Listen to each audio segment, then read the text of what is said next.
Okay, this is Chiara, and she owns Nonna Gelsa in Niccone in Umbria, and it's one of the best restaurants in Italy. Thank you. Yes, it is. Grazie. It's one of the best restaurants in Italy, and you need to come here and eat.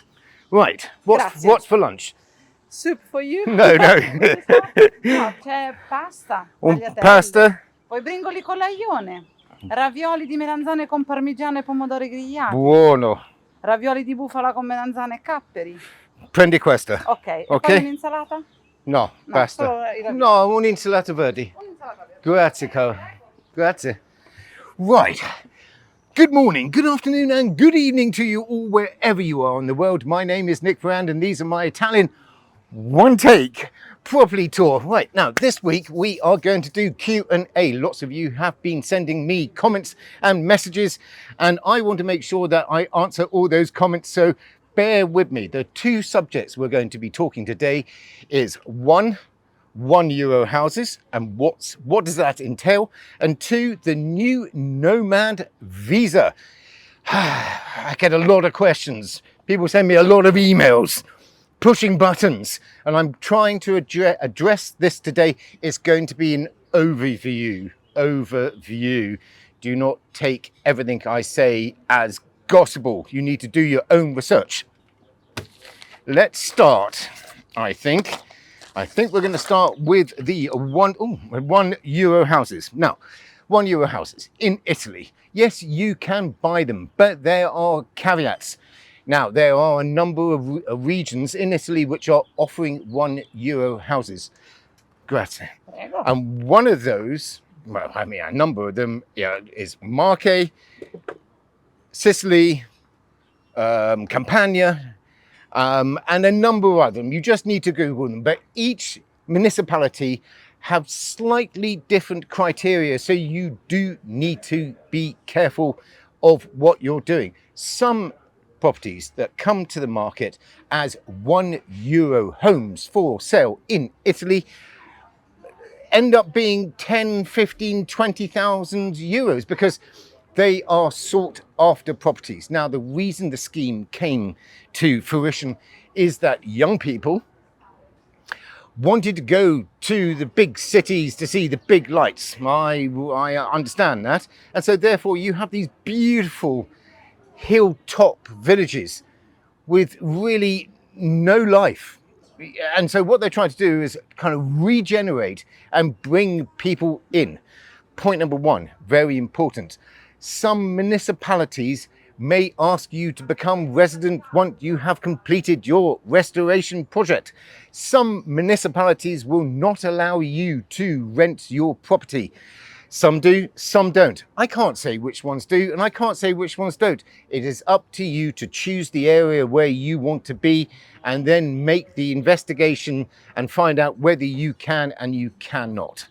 You will need to make a planning application once you have purchased your €1 property in Italy. Also, right, there are notary fees and there are agency fees, and the cost of those can be, could be up to €10,000. I didn't say it's going to be that much, but in general, your €1 house in Italy suddenly becomes €10,001 to purchase. Next point to consider is the fact that you will need to make a planning application for the restoration of your house. Some municipalities will allow you to restore the property yourself, and I have covered this on another video, but you are not allowed to connect your electrics and you are not allowed to connect your gas system. You will need registered, qualified people to do that work for you, and I suggest what you do is that you pay for a registered plumber in Italy to install your plumbing system, and ditto with your electrical system. Paint the walls, you can render the walls if you want, you can try tiling if you want to. I'm not a great plasterer, I'm not. By the way, it's absolutely boiling today. Okay, €1 properties. You've bought your €1 property, you're jolly happy, you now want to make the application. You will probably need a geometer, which is a surveyor, or you will need an architect. Not probably, you will, to make the application for you. you would then need to pay the property tax, the bucalossi, to the local comune to now allow them to grant you their permission to start building. Once you have the permission, and I would say to you that period of time is going to be, well, I mean, you're going to go backwards and forwards with your chosen surveyor or your architect, and then you're going to make the decisions, and then you're going to submit the application. And I would say to you that's probably going to take between 3 and 6 months. Once you are granted your application, you will need to start work within 2 or 3 months, and then you would need to tell the municipality or the comune that you have done so. You need to complete the works within 3 years. 3 years, which sounds a long time, but to be honest with you, you might change your mind halfway through. There might be problems that you never saw, or your architect didn't see, or your geometer didn't see, and there may be other structural things that need to be done. I mean, you have to remember, you are buying a dilapidated house for €1. There will be works which will need to be done, but in general, you will be able to actually complete the works within that time frame. Right, let me have a look at my notes for a second. Okay, so when you've restored your €1 house, if you are outside of the EU, you have to remember, and I said this at the beginning, some people expect you to become residents, other people and other communities, as I say, or municipalities, right, you can buy your €1 house and you can use it as a holiday home, and potentially you can rent that as an Airbnb or whatever you want to do with your property as well. I have tried on the internet to find whether there is a fixed amount of time before you can sell on your €1 house, and I haven't been able to find it. So if anybody knows, just send me a comment and I will put it in the description below. If you're not an EU member, you will get 90 days or 180 days where you can come to Italy and stay in your €1 home throughout the year, in 1 year, which means that basically you can come for 90 days and then you have to wait 90 days and then you can come again for another 90 days. What is incredibly important is that is Europe. So if you went to Paris for a week, that will accumulate to your 90 days. So if you went somewhere else, so to Greece or any of the European Union countries, that will all accumulate to your 90 days. So you have to keep a track of what you're doing. I know there are new digital passport systems which are coming out soon, and they should be in use by the end of this year, which is going to be an easy way for you to track. And there's also apps which can help you to do so. If you're in the EU, you just turn up when you want. Whenever you want. You can, and I think it is great for everybody to basically buy a €1 home. But you do need to come and see them, and you do need to do your research, and you need to look at the towns, and you need to find out what is there. What is there? After all, your €1 home, by the time you've actually purchased and you've done the restoration, is no longer going to be €1. A rule of thumb for me at this moment in time is that basically a restoration project is going to be in the region of €1,500 to €2,000 a square meter. And anybody who says they can do it for cheaper, good luck to them. So if you bought basically 100 square meters at €2,000 a square meter, your €1 home with all your taxes and something else is going to probably turn out to be €130,000. And if it's 200 square meters, it's going to be €410,001. There you are, quick maths. And so you need to be very careful. It sounds too good to be true. Maybe it is. Also, remember, restoration, there's going to be a lot of sleepless nights. I think it is a fantastic scheme, and I am so proud of Italy to actually introduce this scheme. And basically, I think it's great. So if you have a penchant, that's not an Italian word, for actually restoration, or you want to do it yourself, or you think this is basically something that you would like to do, by all means, go ahead and start searching for your €1 home. I hope I have made myself clear. If you have any further questions, please just send me a comment. Now we're moving on. The Digital Nomad Visa. A lot of you have asked me to just give an overview on the Digital Nomad Visa, and I think it's basically a great opportunity. But again, it comes with some caveats, and it's not as easy as you think. Now, the digital... Grazie. Buonissimo.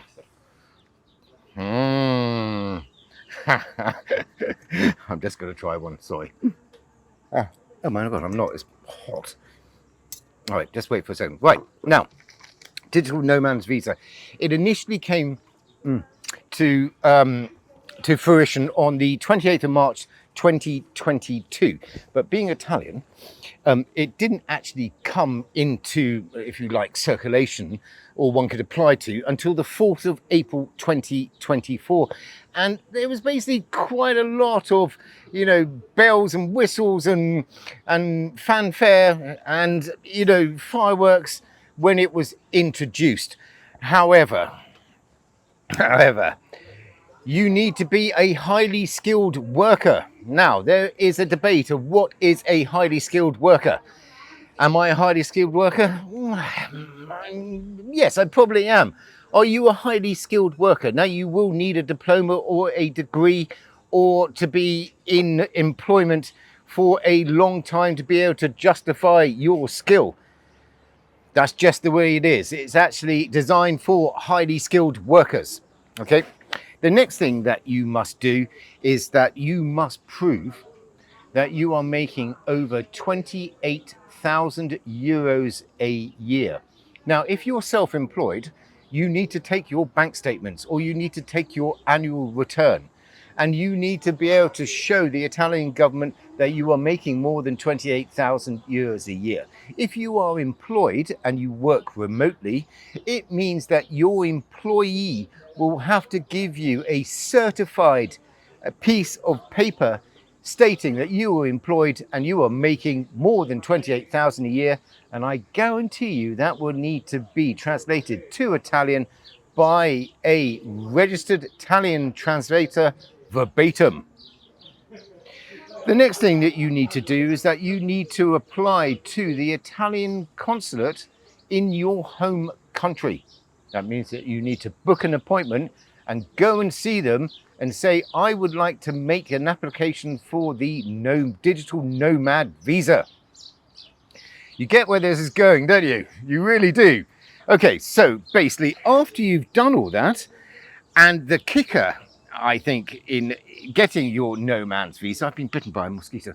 The kicker for you to getting your Nomad's Visa is that fact you need a rental agreement, or you need a home in Italy. Your rental agreement will need to be for 1 year before you make your application. Some municipalities will accept a hotel reservation booking for 30 days.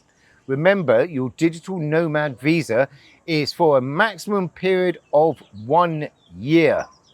That's right. It can be renewed. It will take you from your initial, I'm going to get my Digital Nomad Visa, to potentially jumping through hoops and getting the visa, about 90 days, 3 months, 4 months, 5 months. And then you can move to Italy. Once you've got your hotel room or your 1 year contract for your rental, you will need to, at the moment you arrive, go to the Questore, which is the police, and apply for a permesso di soggiorno, which is your working visa. Now that can take time, but you need to go and declare yourself. And I don't know how long, once your feet are on the ground in Italy, to the time you need to go to the police station, but I guarantee you it's going to be a short period of time. Within a week, I'm sure of that.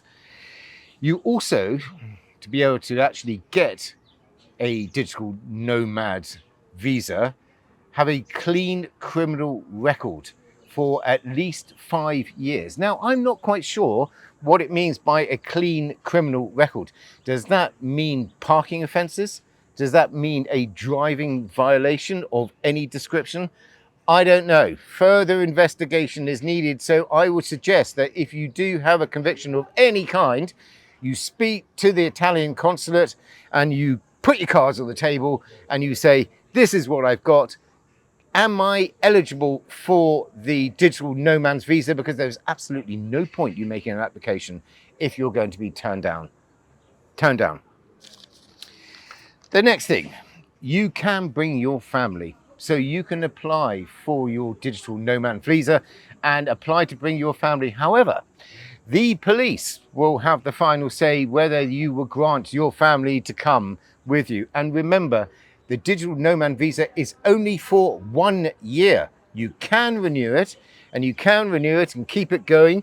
And if you get over the 5-year period, then you can make an application for a long-term visa, but it only lasts for 1 year. So if you have a partner and children and you're coming, and I think it would be great, especially if they're young, it's a difficult situation for you to come for a year where maybe for one reason or another, you will not be able to renew your visa.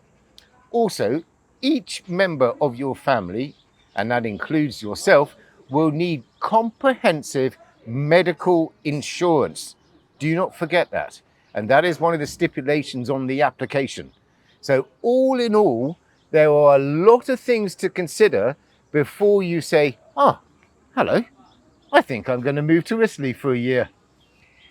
You can do it. I know you can. And basically, if you get your ducks in a row, and there are lots of people that out there that can actually help you make the application on your behalf and help you through the process. But I would say to you, it is very important that you get all your paperwork together before you make your application.